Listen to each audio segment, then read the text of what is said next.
All right, we are days away from closing the books on year 5 of League One. And in doing so, we're going to be crowning the fifth champion of USL League One. My name is Rich. You can find me on Twitter at I'm Rich, but I'm not. Welcome to another episode of League One on the Rocks. That is Brian. You can find him on Twitter at Mediocre Ace. Brian, how are you? I'm doing good. I think I've finally thawed out from the semifinal match. So not too bad, all things considered. Yep. Did you go out trick or treating last night? I did. It was cold. Nice. Did you get dressed up with your kids? Yeah. My wife and I went as I don't know how many people have seen Mean Girls, but there's the dude with the blue sweatshirt that yells out, "She doesn't even go here," is what I dressed up as, and my wife dressed up as the cool mom from Mean Girls. Oh, nice. Just a That's good cool. time. Amy Poehler, right? Believe That's so, who played the yeah. cool mom? Yeah, nice. That's cool. Good, creative choice in costuming It was there. a pretty good one, yeah. Yeah. I'll throw a picture up on Twitter for those that are interested. It was cool to see all the people across League One, or at least several of them, posting pictures of their costumes on social media. I think, Kyle from Talkin' Flock posted his stuff on Instagram. That was a cute photo of him with his kids. Tyler over at Crane Kicks Lex, posting some pictures of him with his family. That was a cute one too. Even North Carolina head coach John Bradford was getting dressed up with his kids. He was dressed up as Gru. Is that the I, Steve Carell's character from Despicable Me? yeah, it was Gru. Yeah, yeah. He was dressed up as Gru for Halloween. That was cool. That's a good one. I like that So one. yeah, it was cool to see all the costumes and people taking pictures with their family and all that kind of stuff. It was fun night. Always. Well, we have an exciting show for everybody tonight. We are going to be taking you through some League One news. We're going to be reviewing the semifinals, and then we're going to dive straight into the final, which is this Sunday. But before we do any of that, as we always do, Brian, what are you drinking? I'm taking a page from one of our guests' book and drinking chocolate milk tonight again. Wanted to switch it up and have something else other than water or beer. So, Nice. I am going to give another shout out to the good people of Windsor, Colorado. I'm going to be drinking their sponsor, Voodoo Ranger, again tonight. So, Northern Colorado, thank you for having that sponsor, so we can give them a shout out on the podcast. oh yeah, good stuff. Love it.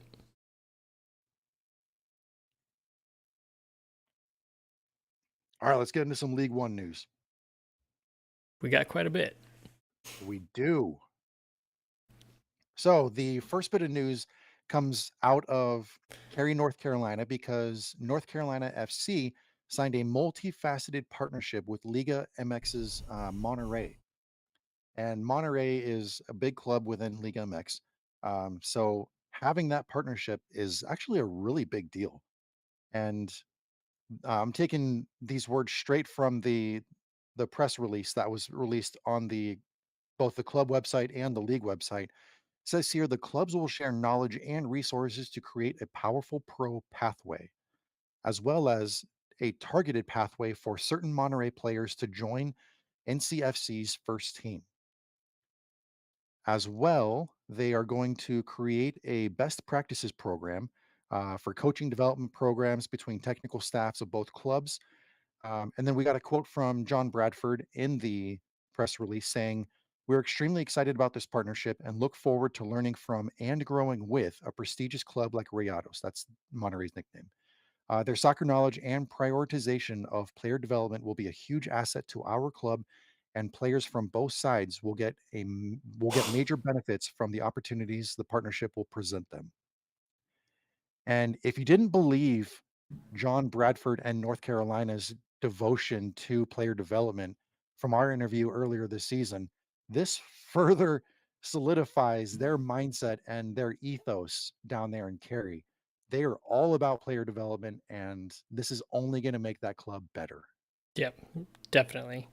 And I mean, it's always something that you're gonna want to see with League One, I know they're going up to championship next year, but um, kind of paving the way for more clubs to do something like this. This is a big deal, especially with um, Liga MX's um, draw and the amount of fans that they get, and just moving League One into um, some more areas where they have a major league that wants to work with um, lower leagues, which is always great in my book. So, really Yeah. happy to see it happening. Doesn't Fuego have a similar partnership? I believe they do. I think that's the name of the team that they're partnered with. I don't They're with remember. Club America, maybe? Might be that. I can't remember exactly which, but I thought I remember Fuego having a similar partnership. Yeah, somebody Um, from the Fuego podcast. Let us know. yeah, jump in here, let us know. Um, I have to believe that Forward Madison would be next on that list. With the amount of clubs they've had come in to play friendlies, they have to be working towards some partnership at some point. I think they have that partnership with it. Is it the European or not European Oh, German club though? they do. Yeah, good point. So might be a conflict of interest there. Maybe not, but Well, a little bit. a couple more partnerships couldn't hurt. Forgot about that. Good memory. Gotta Hmm. hate watching. I'm trying to think of who would be next then. No idea. Not even going to take a stab at that one. Mm. The next big news out of League One comes out of Union Omaha. And this was just announced, what, yesterday, I believe, wasn't it? Mm-hmm. Or 2 days Yep. ago? Yesterday. Yep. Yeah, yesterday. General Manager Peter Marlette is going to be stepping down from his role uh, after 3 years, two player shields, one League One Cup championship, and a historic run in the U.S. Open Cup. And he's going to be stepping away from that role within the club. Yeah. Always tough to see somebody like Peter leave. But there's. I'm sure this job is super taxing, and I'm sure everybody has already seen the letter that he put out to both Union Omaha players, supporters, front office. His wife specifically was also mentioned in that. So I mean, it's tough to see him go, but you have to understand how stressful and how crazy that job probably is. So he's definitely earned at least a little bit of a break, if not moving up. And I hope that whatever opportunity comes to him, obviously, is a better opportunity for him and gives him kind of what he's looking for to advance his career. So all the best to Peter, and really appreciate all the work that he's done in not only Union Omaha, but he was very involved with the league itself and trying to move things along in the league too. So um, sad to see him go, but hopefully he gets the shot that he deserves in some higher league stuff. Yeah, we have all the faith in the world that he's going to find success wherever he goes. And whoever brings him on to their staff is going to be incredibly lucky to have a major piece like him, join their team. Hmm. So we certainly wish him all the best, as well as all the best to his wife, Sarah, and their soon to be newborn. So that's exciting in their world as well. But yeah, we Yeah. wish him all the best. And um, we're just very thankful for everything that he did for the club over the past 3 years. Hmm. All right, let's jump into the semifinals. Yeah. Bring on the pain. Yeah, I suppose as Union Omaha fans, we're probably not going to want to talk about this one too much, but it's what we got to do. So what we got to do. So the first semifinal match was on Saturday, well, early evening. Union Omaha hosting Charlotte Independence. They went to regulation, they went to extra time, they went to PKs. It was scoreless at the end of both regulation and extra time. So when they went to PKs, it was settled 5-4 Charlotte winning, with Union Omaha missing the second PK, if I remember correctly. Yep, second one. Um, so, man, that was so even though it was a very cold day, that was still a ton of fun. Yeah, I mean it definitely was fun. I mean you can't ask for a better thing in the semifinal. For to have it go to to penalty kicks and have um, one team's attack be very stout and the other team's defense be very stout, which I would not have guessed that Charlotte's defense would play as well as they did. Granted, they had quite a few lucky bounces of the ball, but I mean, that's something you got to do. Um, there was a goal scored in regulation time. Granted, it was called off for offsides, but the ball did find the net at one point before the penalty kicks that night. So, um, but yeah, insane, completely one sided in this match, Yeah. and somehow Union Omaha just could not break through that Charlotte defense. So, being Omaha took 33 shots in that match, and it felt all of 33 shots. They seemed like they had the majority of control. Um, but Charlotte just clinical with their penalties, and that's really where it came down to. Yeah. I thought it was interesting in the second half, or I guess it was, I can't remember when exactly Jordan, or what wasn't Jordan Spielman? It was Nick Spielman. When he was subbed in, I couldn't remember exactly when he was subbed in, but I remember thinking at the time, oh, that's an interesting sub because there wasn't a whole lot of action happening at the time. So I was thinking there's got to be some strategy behind that sub, but I can't exactly pin what that strategy would be. But Hmm. then I think he scored the fifth penalty for Charlotte. Um, but he was, I can't remember if he scored the fifth one, but he was one of the penalty takers. And in that moment, I thought, oh, yep, that's why they subbed him on. Yeah, I mean it. You could kind of probably tell just the way the ball was bouncing for Union Omaha, they weren't going to be able to find the net on their own. Um, so yeah, you bring out a guy that can deliver in a penalty shootout.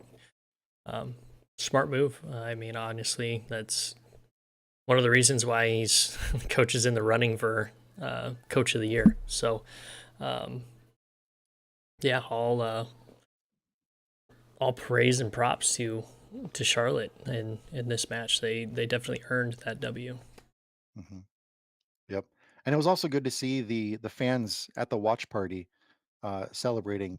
Obviously it's at the expense of our team, but still, I mean, they had a good showing at the watch party. They were getting raucous. I mean, it looked like it was a fun watch party to be at. Hmm. Yeah, and I mean it's always more fun when you win. That's for Yeah, sure. exactly. Yeah. And I will say this. I know that fans were upset with some of the celebrations that immediately followed the penalty kicks. But I will say this. As the players were coming off the field and they were going to the locker room to continue celebrating, they were very kind, they were very gracious, they were very polite. Hmm. As I was standing there and congratulating them as they were going by. So uh, yeah, it was very nice to see them being respectful as they came off the field. So kudos to the Charlotte players for having that those kind of gestures coming off the field. Yeah, I mean, what do you expect them to do? They beat a team that was favored to go on and win League One this season. Yeah. Um, in a penalty kick shootout in front of fans that were very raucous, very loud, especially for those penalty kicks. So um, I don't have any issues with them celebrating on the field for that. And um, Omaha fans shouldn't really either. I mean, there was Yeah. up in Madison, there was a few Union Omaha supporters on the field for the Shield celebrations. So you can't be that upset about it. It is what it is. And you have to remember that Omaha players celebrated in similar fashion when they were up in Chicago. Sure. So I mean that those kind of celebrations happen. Yeah. Um, but Charlotte had all the bulletin board material going into that game. Hmm. You and I gave them bulletin board material going into that game. Oh yeah. Um, so yeah, they had all the encouragement and motivation on their side heading into that one. They had nothing to lose and everything to gain. Yeah, and That can go a long way, being the underdog and not having any pressure. Um, I mean, you see the results. It happens more often than not. So yeah, like we said, I can't. I mean, you just can't say enough that Charlotte did what it needed to do. Made the match difficult for Omaha and flustered them and got the job done. So Yep. So yeah, congratulations to Charlotte for moving on to the League One final. We can go over to the second semifinal now, which was between North Carolina and Northern Colorado. yeah, I was a little bit surprised with the outcome of this one. I thought Northern Colorado was going to be able to move the ball a little bit more efficiently and be able to score a lot easier than they did. And we talked about it last week on the show, and North Carolina shut down Northern Colorado's biggest offensive threat. So I mean, they did exactly what they needed to do, and the outcome shows that. Yeah, we even posted in our Twitter thread the record when Northern Colorado does not have a goal from Trevor Ammon. And I mean, it proved itself on Saturday in that match. When he does not score, the team does not fare as well. And unfortunately, Trevor Ammon did not score in that match. Hmm. And I feel like this one really was a tale of two halves because North Carolina thoroughly dominated that first half. But then when they got into the second half, I felt like Northern Colorado really carried a lot of the momentum throughout that half. They didn't dominate the way that North Carolina did in the first half, but they still had quite a bit of momentum going through that almost entire 45. Hmm. Yeah, which I mean, we also talked about last week too. I mean, it that's kind of their mo. They get really strong late in games. Um, so, it, like I said, I mean, it we previewed everything, and most of those predictions came true in this match. The other one, not so much. But um, yeah, this is going to be North Carolina's first appearance in the League One final. Um, their first appearance in a final in general since 2010, where they lost to Puerto Rico Islanders in the USSF Division Two Professional League Final. So, um, North Carolina, no stranger to finals, but a stranger to the League One final in their final year. Yep. And while we're mentioning firsts for clubs, going back to Charlotte, this it was their first ever victory in Werner Park. Hmm. This is their first ever appearance in a final in club history. And um, not only is this going to be their first appearance in a final, they're going up against a rival in this final. Yeah, a Dogwood Derby for the final. That's, whew, man, as if there weren't already big enough implications on the line. Now you get a chance to shut your rival up. So Yeah, big implications here. So yeah, uh, it's going to be a crazy one, that's for sure. And I think we would be remiss if we didn't mention too that if anybody remembers who the wooden spoon winner was the past 2 years, was this NCFC team. And now they're playing in the final. They're probably going to be favorites for the final. Um, so yeah, I mean, we can't talk enough about the transformation that they've done out there. Granted, I mean, I think everybody that watches the league knows exactly how they got it done, but um, still incredible because they got all of those deals done. They were able to find the cash to pay the players, and they were able to get them to come and agree to sign on. So, uh, still a lot of hard work went into this season, and obviously the results have paid off for them. yeah. I wonder which player was the first one to sign in the off season.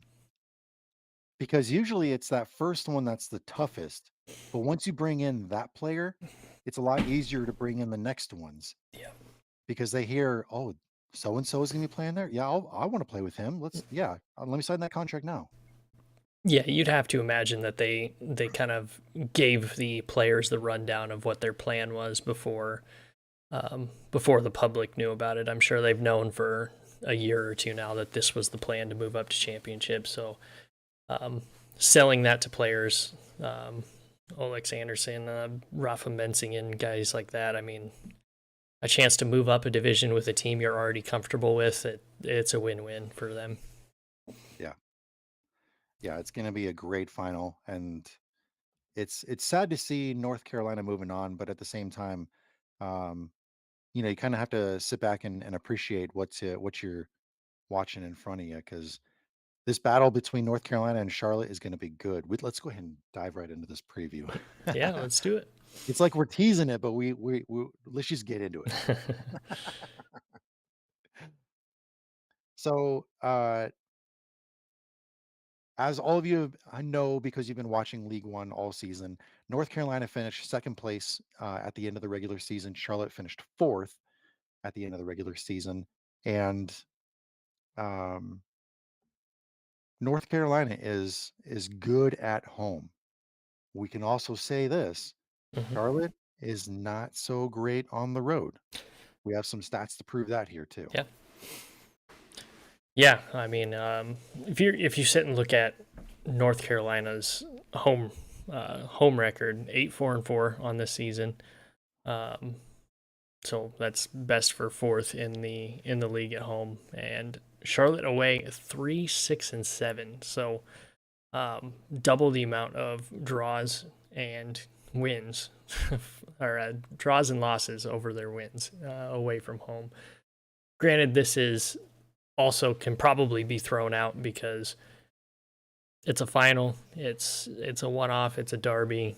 There's just a ton more going into this. So I don't know that these stats are really going to be too indicative of what we're in for, but it's good to have kind of a base model for where we sit with these guys. Interestingly enough, though, Charlotte Independence is able to get 4 clean sheets away from home, whereas North Carolina has only been able to bring home 2 clean sheets at home. So maybe that success is a little bit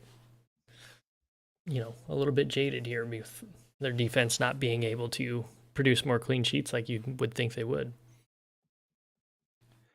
Yeah, I feel like by me starting off the conversation saying that Charlotte isn't as good on the road, um, is kind of a dumb comment, honestly, because they went on the road against the number one team in the league and knocked them out of the playoffs. So we can't sit here and say, well, Charlotte finished the season eighth place in away matches.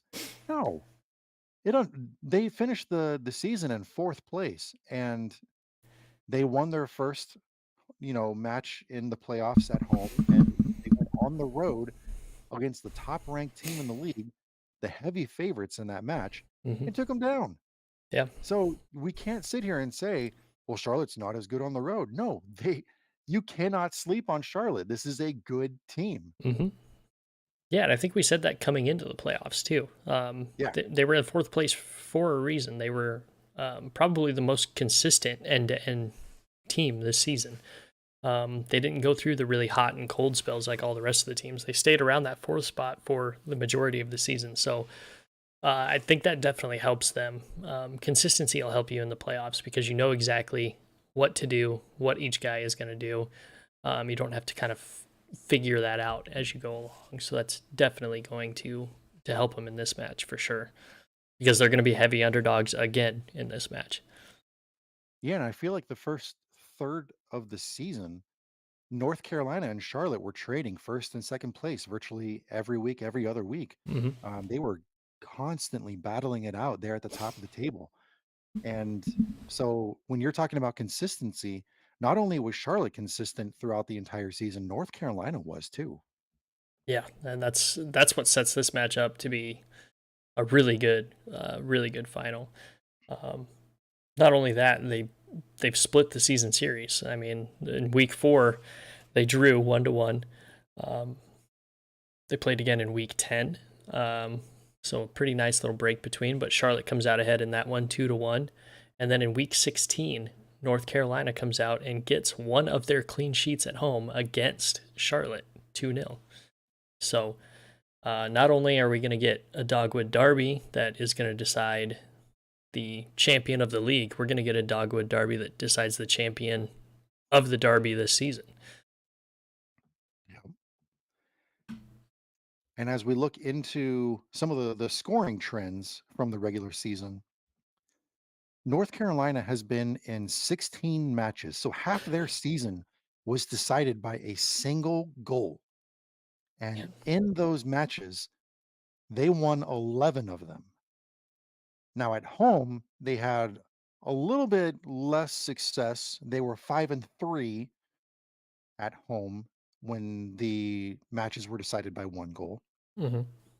When you look at Charlotte, throughout the entire season, they were in 11 matches where it was the final score was decided by one goal, and in those matches, Charlotte remained victorious 7 times out of the 11. Hmm. It turns a little bit different on when they play away because they were in 5 matches decided by one goal and only won 2 of them. Yeah. Um, and that trend seems to continue for North Carolina when we talk about 2-goal victories, and it kind of flip flops for Charlotte because North Carolina, where they were in 7 matches decided by 2 goals, and in those matches, North Carolina was 6-1, whereas Charlotte was in 6 matches and they were 2-4 throughout the entire season. So, what I'm gathering from this here, not only is this going to be a close one, but if it is truly kept close like I'm anticipating, it could go either way. Hmm. Yeah, I think the big the big lifeline for Charlotte in this one, I think, is going to be the more goals scored, um, the better. You got to get past that 2 goal hump. But if we look at 3 goals, Charlotte has been in 5 3 goal matches decided by 3 goals, and they have won 4 out of the 5 all season. Granted, away from home, they lost their only chance with that one, but they're definitely going to want to score goals against a team like NCFC because both of these teams' offenses are insanely good. Um, I don't anticipate a whole lot of defense being played in this match. It should be pretty free flowing and should be pretty fun um, on a nice wide open pitch, which both of these teams enjoy playing on very much. So Yeah. it's going to be a whole lot of running. Those guys are going to be tired at the end of this match. I can tell you that right now. Yeah, you bring up a really good point. Because of North Carolina's dimensions there at Wake Med Park. Huge. w- Yeah, huge, huge field. These teams are going to have free reign to execute the tactics that they like to do. They're not going to be limited the way that we were talking last week with Charlotte coming into Warner Park. And it didn't even phase them. I mean, they didn't So, score a goal, but no. they were still But moving the ball. for both of these teams playing on this size of a field, we're going to see them express themselves in their truest form because I mean they have acres to work with here now, and their their tactics are geared toward a field of these dimensions. Hmm. So this is where it's going to get interesting because we know that North Carolina is really good with their build up play, their link up play, moving up the field. We also know that Charlotte is very fast in developing their plays. North Carolina is a little more methodical, but Charlotte, like you were talking about, is a lot more freeform. Just Like, it's a lot more about individual expression, there's a lot more movement forward, it's a lot quicker. Man, I'm the just, like, thinking about the mixed dichotomy Hmm. between the 2 sides, it's cool. I'm getting excited thinking about it. Yeah, I'm really excited to see North Carolina trying to move the ball around and switch the field around, and seeing how Charlotte's speed can counter that, their ability to switch. Because we know North Carolina is able to do that. We know North Carolina likes to switch field, find the right angles of attack, and everything like that. But this is one of the teams in the league that can defend that with their forwards and their midfield, with how quick they actually are. Um, so I don't expect North Carolina to switch up their tactics at all just because they're facing Charlotte. I think it's going to be, both teams are going to kind of stick to their guns on this one and do what they know and let the chips fall where they may. But I'm really excited to watch the defense of Charlotte deal with the switching that North Carolina is going to do. Yeah, I'm really interested to see the defensive setup for Charlotte and the midfield setup for North Carolina. Um, we know that there's gonna be a lot of flexing with their wing backs, with players overlapping the midfielders, heading toward the corners, right along the flanks, um, opening up those different passing lanes as they go. It's gonna be interesting to see how teams adjust. Hmm. And I almost wonder if North Carolina is gonna employ a more physical tactic on defense to try to disrupt Charlotte, because you can't give Charlotte any space. And so either you move the personnel such that you make turnovers easy, or you just body up and just muscle them off the ball. Hmm. So it'll be interesting to see what North Carolina does, and it'll be interesting to see how Charlotte. I mean, it's just how they're going to react to each other. It's going to be interesting to watch. Yeah. And definitely something that I think North Carolina is going to want to take advantage of. Exactly like you said, if they get physical, they have to remember that Charlotte was just in 120 minutes of a very physical, tough match in a tough weather environment. Um, so yeah, their legs are probably going to tire out a little bit quicker than North Carolina's are. Um, but then again, you think about North Carolina playing Northern Colorado, and Northern Colorado is a very physical team as well. Um, so there's definitely going to be some tired legs there too. It just depends on which team was able to rehab a little bit better. Because I think they both faced pretty very stiff competition.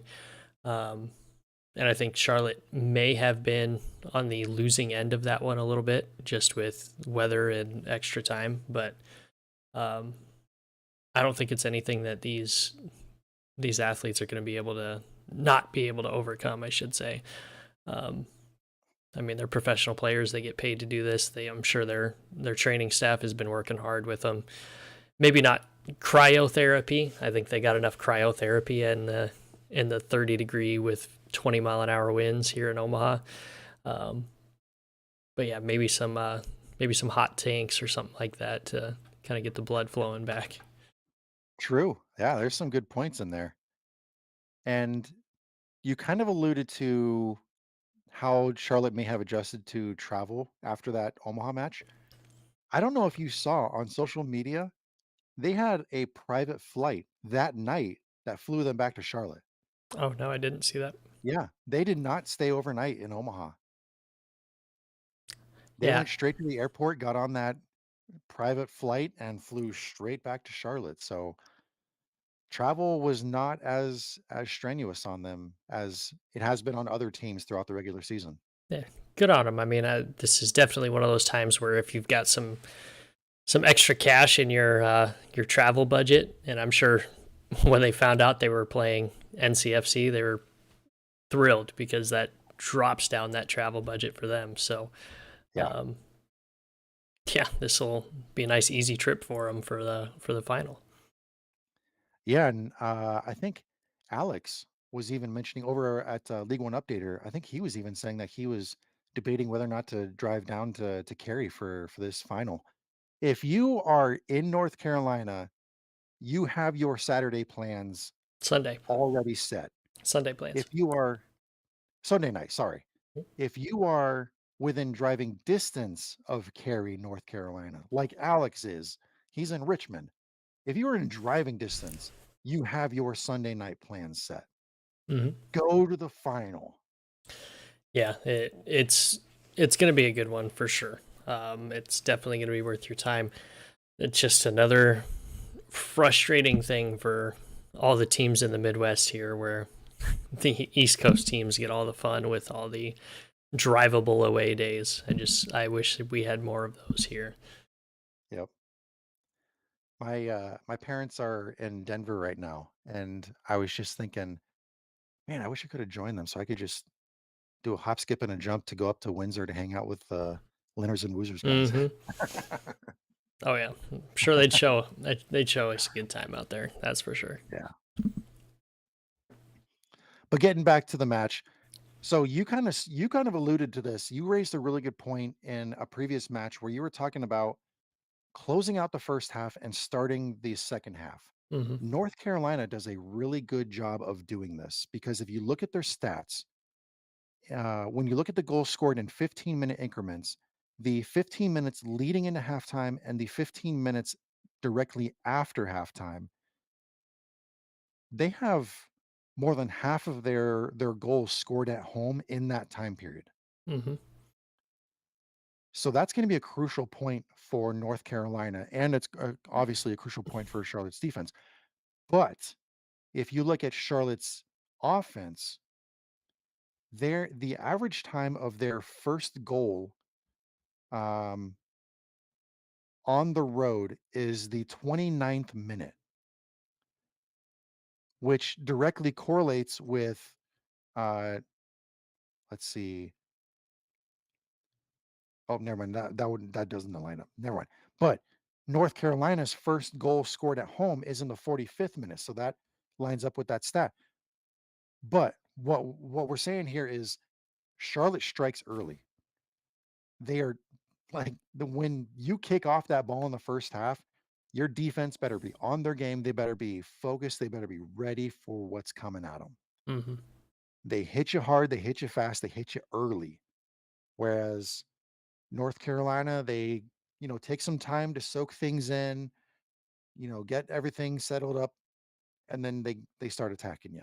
And when they start attacking you, they start right around halftime, and it only gets better as the match draws on because the second half, if you look at all of their matches combined, they have 58% of their goals scored in the second half. Yeah, I mean that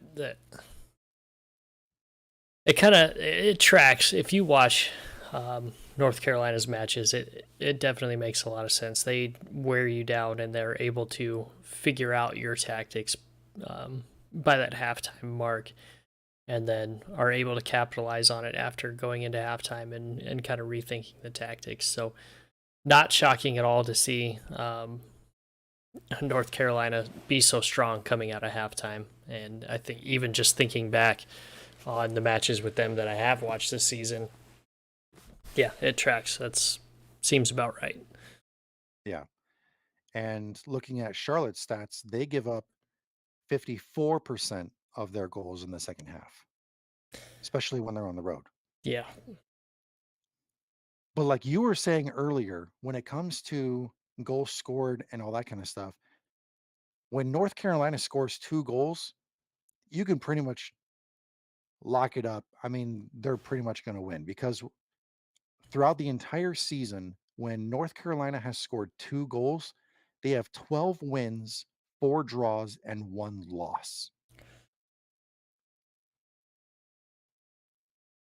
Yeah, you're Charlotte has their work cut out for them in this one, and they Charlotte is really going to have to use that offensive prowess that they have, and they're going to have to score a lot of goals. If you look at them, when Charlotte scores 2 goals, they're not necessarily pushovers either. I mean, they've won 5, drew 3, and lost 3. But once you move up into that 3 goal range for them, they have not lost or drawn a match when they score 3 goals. They are 5-0-0. And when they scored 4 goals, which North Carolina has not done this season, and Charlotte has, they are 1-0-0. So that's going to really be the key for Charlotte. They need to score at least 2 to have a chance in this match if we go by their statistics here. Um, yeah, it's an uphill climb, but that offense has the firepower and the potential to do that.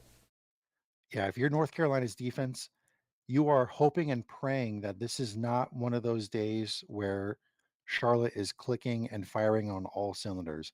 Because when it is one of those days, when it rains, it pours, and Mm-hmm. Charlotte will continue to score. Yeah. Yeah, I mean, but if you're a North Carolina player or fan, I mean, 2 goals is not hard for them with the amount of talent they have on the field. So they've got to be feeling pretty good about their chances with the spectacular record they have scoring 2 goals, 2 goals or more. Because I mean, if you look at them when they score 3 goals, they've only lost 1 and won 5. So anything over 2 for either of these teams, and it bodes really well for both of them. So something's got to break, obviously, unless we get a 3-3 match and we go into extra time, and then extra time's a whole another animal. You throw out all stats, statistics, you throw out anything that you saw during the season, and you just play, and Yep. that'll be interesting to see. I know both teams are going to not want to let that happen, but with both of these teams being so good on offense, it's not difficult to imagine a world where both of these guys score 2 or 3 goals, and we get some extra soccer on a Sunday night. Yeah, that's true. And looking at the leading scorers for both clubs, North Carolina scored a total of, let me get there. They scored 58 goals this season. And if you look at the top 5 scorers for their club, 49 of those 58 goals were scored by their top 5 scorers. Mm. Whereas you look at Charlotte, and they scored 50 goals this season, and their top 5 scorers had 34 of those 50. So you have a greater, you know, community of scorers over at Charlotte, but the top 5 scorers at North Carolina, those are the ones that are gonna do the damage. So, whereas with Charlotte, you have a good clue as to who's gonna do the most damage, but at the same time, you have to really cover all your bases against them. At Mm-hmm. North Carolina, you know who you need to mark. Yeah, Those top 5 scorers, that's who you're gonna go after.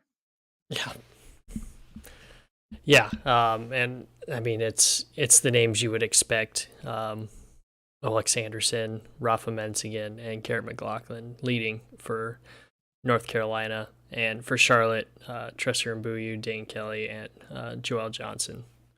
So, I mean, obviously, those guys all huge names in the league. A lot of firepower. Everybody knows what they can do. So it's definitely gonna be a crazy one. One stat I do find really interesting is Joel Johnson for Charlotte has scored 7 goals this season, all 7 of them have been the first goal of the match. So you look out for him to have a breakout match in this one. So definitely a guy to keep your eyes on. Um, and you flip the script, and not surprising to anybody that watches the league, Olex Anderson has those 17 goals, 10 of which being the first goal. So both of these teams have guys that can that can score. I think we all know that. Defense is going to be optional for this one. Um, and it's going to be who can slow the other team down, not necessarily who can stop the other team. Yeah, it's gonna be like one of those old school Big 12 South or Oh yeah, Pac-10 type of games. oh yeah. It's going to be the old Big Ten reference to be like Texas Tech and I don't know who else scored a lot. Oklahoma State. There you go. Yeah, Texas Tech and Oklahoma State shootout. That is this match. yeah.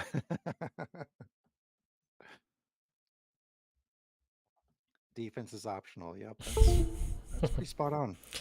I try.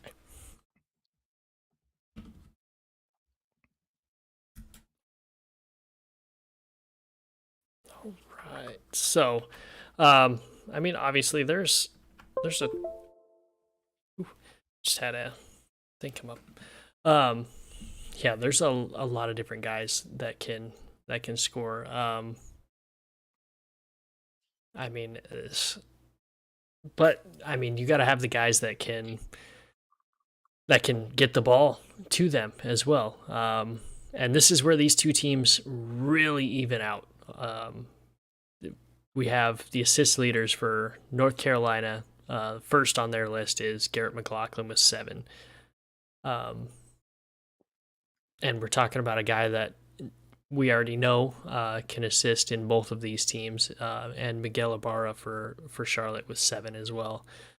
Um, so I mean, your two biggest guys are going to be trying to get the ball in, and they both need to have big matches because both of these teams are going to need to score. As we talked about earlier, the more goals you score, the better your odds are if you're both of these teams. So it really going to have to look at which one of these guys can step up in the bigger stage, which one is going to have free reign to kind of do what they need to do. Obviously, I would put more stake in Ibarra for Charlotte getting his assist or two in this match just because of the style that they run. And North Carolina being so deliberate with their passing, I don't think they care who gets the ball out and gets the assist on this one. It's a team effort, and League One should really adopt the secondary assist stat because I feel like NCFC's secondary assist leaders would have a ton as well. So maybe something to look into this off season is trying to get that pass through.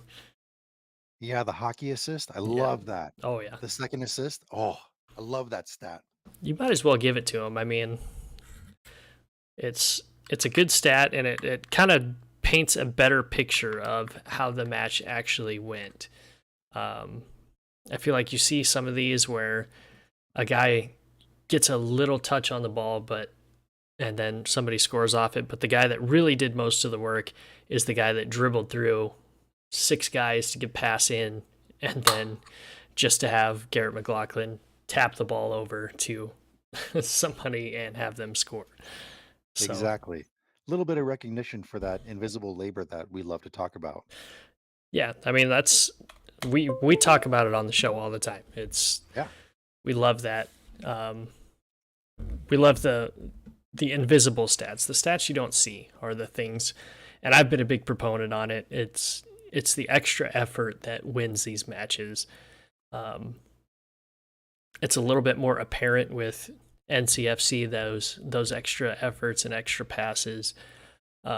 Whereas Charlotte, it's more of an individual effort between two guys. So again, we're gonna keep saying it, but it's really insane that these two are so different stylistically in the attacks that they do that we're gonna have a very very entertaining match um, for a final that is North Carolina's last match in League One. So they're going to want to be going out on a high note. And I know Charlotte, they played spoiler last week. They're going to want to play spoiler again this week. I know that's a good feeling. So um, definitely going to be a lot of heart played between these two. And throw the fact that it's a derby on top of it, forget about it. It's going to be a great match. Yeah, love it. All right. Who has the advantage with goalkeepers? Oh, You let's. have Nick Holiday, Tor Saunders on one side. On the other, you have Austin Pack.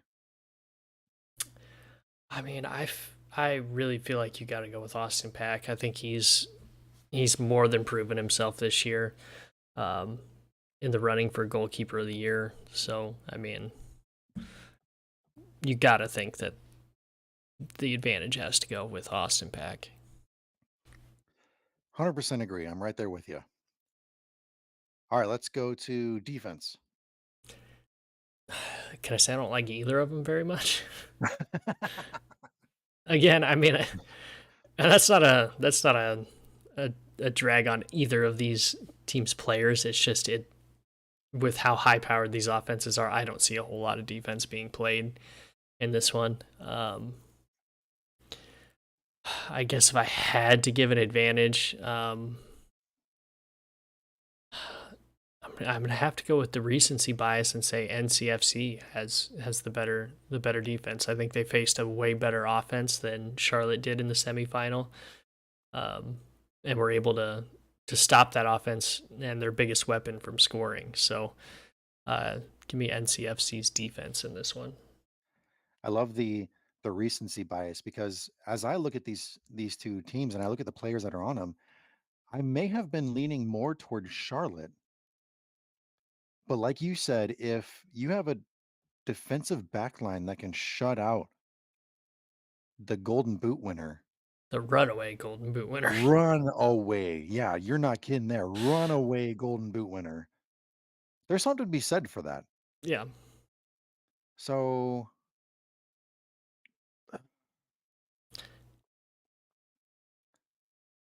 And let's not forget, Charlotte also gave up 33 shots to Union Omaha. true. And Union All right. Omaha did not capitalize on any of those 33 shots. All right. You convinced me. All right. North Carolina for defense. All right, midfield. That one for me it's a pretty easy North Carolina win. Just with stylistically, they play a lot through their midfield. Their midfield plays on the ball a lot more. Um, so to me, they're just a better unit and a more in tune unit for me. So I have to go NCFC for that one. Yeah, I'll agree with you on that one. I really like Omar Sis, Trezor Mbuyu, Hmm. Joel Johnson when he's, playing as I mean, he plays both as a defender and as a midfielder, but Yeah, Charlotte's one of um, those teams. It's tough to put labels on any of their players because they all yeah, play such a fluid system that they start in that position. They don't necessarily ever play that single position. yeah. And if you look at North Carolina's midfield, Raheem Summersall, Hmm. he has the fewest. Well, he's tied with Jaden Cervania. Those two are tied for fewest appearances among the names I'm going to be listing here. Luis Arriaga, Louis Perez, Rafa Mensingen, Mikey Maldonado. Hmm. If you have players like Raheem Summersall and Jaden Cervania getting the lowest appearances among those players, that's when you know you have a good midfield. So, yes, I agree with you. I'll go North Carolina on the midfield. All right, forwards. Oh, This is where it gets really tough for me. Um, I like both of them a lot, but I'm gonna have to take Charlotte's forwards in this one. I feel like they don't have to rely on the midfield getting them the ball to score. they're able to win the ball on their own or take on defenders one on one a little bit easier than the forwards for North Carolina. And I think just a little bit more, I don't want to say more skilled, but just because it's a weird way to say it, but because of their system, I suppose is a better way to put it. They have a lot more leniency to do whatever they want to do, so their skill set comes out a little bit more than NCFC's forwards do. So because of that, I'm going to take Charlotte's forwards over North Carolina's. And once again, I'll agree with you. When you look at North Carolina, their two standouts, Olex Anderson and Garrett McLaughlin. When you look at Charlotte, they can flex in a lot more players. You know, Dane Kelly, obviously, he's a producer for him. Corey Bennett, Miguel Ibarra, sometimes he plays up higher. Gable Overton, sometimes he plays up higher. Ryan JJ. So, I mean, Mm-hmm. oh man, yeah, there's a whole lot more threats over at that Charlotte sideline. So I agree with you. I'll take Charlotte's top line in this one. Yeah. So yeah, I mean, and of course, with it being a final, we both choose two for one side and two for the other. So this Yep. match, it really could go either way. It really just comes down to what team is going to be able to do what they've been doing all season against a rival, and when the pressure is truly on. So we've seen both of these teams perform very well when the pressure's on. The semifinal was evidence of that. So um, both teams are going to be on their A game, I feel like, for this one. So it's going to be exciting and definitely must watch sports on Sunday night. Yeah. Yeah. This is going to be a good one. Turn off your notifications on all of your devices, Yep. settle into your couch, get a good meal going, get your favorite beverage there, and just sit there and appreciate this one. This is going to be fun to watch. hmm Yeah, I know. I for one took off Monday preemptively in case Union Omaha was going to go and play in the finals. Um, I kept that day. I kept that day off so I can make sure that I give this one my full attention and not have to worry about uh, going to work the next day. So just had to keep it. Plus, you get a day off. You're not just going to give it back either. But Exactly. Good on you. All right. Prediction time. Last match of the season. well, Yeah. No pressure. both of my picks last week went the wrong way for me. I went 500. Yeah, and you were super close with the Northern Colorado NCFC match. So you were one Yeah. goal off. So Yep. props to you for that one. You won the week Thank you. again, Thank you. coming on strong at the end of the season here. Um, I feel like this one is like I've said before in the podcast. It's going to be a barn burner kind of match. I'm talking probably a few goals apiece. Um, I foresee this probably going into extra time. I don't think penalties are going to go. Um, but it's going to be really interesting to see Charlotte try to outrun and outmaneuver North Carolina, and then to see North Carolina try to pass their way in. I think both teams their defenses are susceptible to the brand of attack both of these the opposite team is going to be playing. So um, again, yeah, defense optional in this one. I really feel like it's going to be 2-2 going into extra time, and I think North Carolina ends up taking it 4-2 in extra Okay. time. All right. I will go with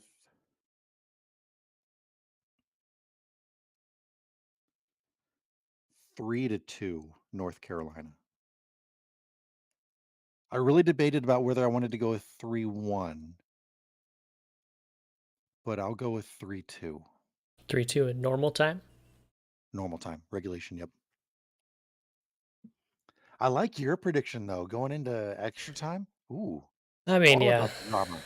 Yeah, I try to distinguish it a little bit. That backfires on me more often than not, but in any case, yeah, I think it'll end up being 4-2, I think, in either one, Yeah. in either case. But I think both teams are going to score exactly when we talked about it because they've done it all season. I don't expect that to change. Um, so yeah, definitely look for Charlotte to jump out on top of NCFC in this one, and NCFC have to fight back to bring it back. But it's, I mean, we keep saying it, but it's because I truly do believe this is going to be, um, this is probably the most even and exciting final that we could have had this season, in my opinion. From the teams that we had left from the semifinals, this one was going to be the match where the styles just fit perfectly. Both defenses don't really play that well against the style of attack the other one's bringing. So for it to be on ESPN2, that's huge exposure too. So yeah, a high scoring match in this one is going to bring more eyes into the league, I think. So happy that these two teams were able to make it, and happy that we've had such a great season so far, and hell, even the semifinals and the quarterfinal matches were all good this season. There's no 6-1 trouncing of anybody. Um, so yeah, here's hoping this match lives up to all this hype. Yep. Yeah, it's gonna be fun. I think you said it perfectly. So I don't know that I can really expound upon that because you said it so well. So yeah, tune in Sunday at 5 p.m. Eastern time, ESPN2. Watch this one go down. Like we said earlier, if you are in driving distance, go. Oh Don't even debate it. Just go. yeah. Don't even think about it. Just do. Yeah, yeah. We'll just like do like that whole like Jedi mind trick here, you Yeah. know. Yeah. It's already happening. That's the reason why everybody tunes in every week is they've already been mind tricked to listen to us. Well, if you are in the chat, feel free to submit a question here. We are in the closing moments of the episode. Um, we have some stuff that we'll be chatting about next week. We already have that lined up. Um, and then Brian and I are actually trying to line up some pretty exciting stuff in the coming weeks. Even though we're just about to enter the off season, we are not planning on letting up anytime soon. We have some cool stuff that we're planning on doing in the off season, so it should be pretty exciting. Yeah. We want to make sure we bring some more content to everybody because I know me personally, as soon as the season ends and I get starved of content, it is the worst time of the year. Um, then I have to switch over, and obviously I'm a big NBA fan, so I switch over to NBA podcasts, but it's a completely different animal when you go into NBA podcasts and with how many games there are in a season for them. It's a lot, and it kind of drones on. So we will definitely do our best to keep everybody up to date. And we've got a lot of really cool stuff coming down the pipe for the off season. And I know there's been talk with some of the other content creators. I know there's going to be some cool stuff that we're all going to collaborate on, and I think you guys are really going to enjoy it too. So definitely not going to be a content drought this off season.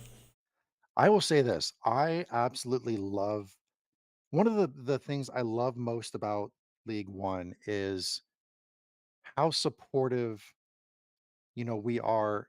We have our spats on social media and all that kind of stuff, but by and large, we are very supportive of each other through the efforts that we do with the independent coverage throughout the league. We collaborate a ton Hmm. throughout those moments, and it's really cool how supportive we are. We've all been on each other's podcasts and all that kind of stuff. Hopefully, when we have those other clubs that are joining into the league here in the coming years, hopefully when they establish their podcasts, they are open and receptive to the idea of joining our podcasts, of collaborating in certain efforts to cover league play around the season. It's just it's a very wholesome thing to think about. Um, you it's hard to find that Yeah. in other places, but we have it in League One, and I love that. Hmm.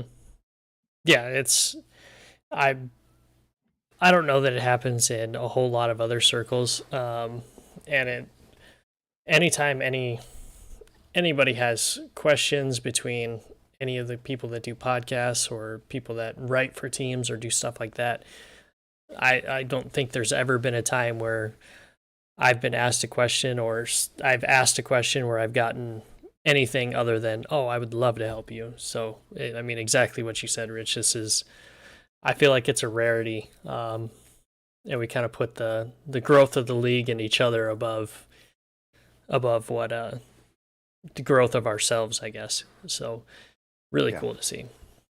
So if you are a listener in one of those cities of a club that's going to be joining League One in the coming years, get your podcast going and be ready to, and hopefully, be encouraged by the fact that as soon as you get that podcast going, we're going to be reaching out to you to join our show, to work on stuff together, um, just to try to make, the League One landscape that much better. Hmm. Definitely. Yeah.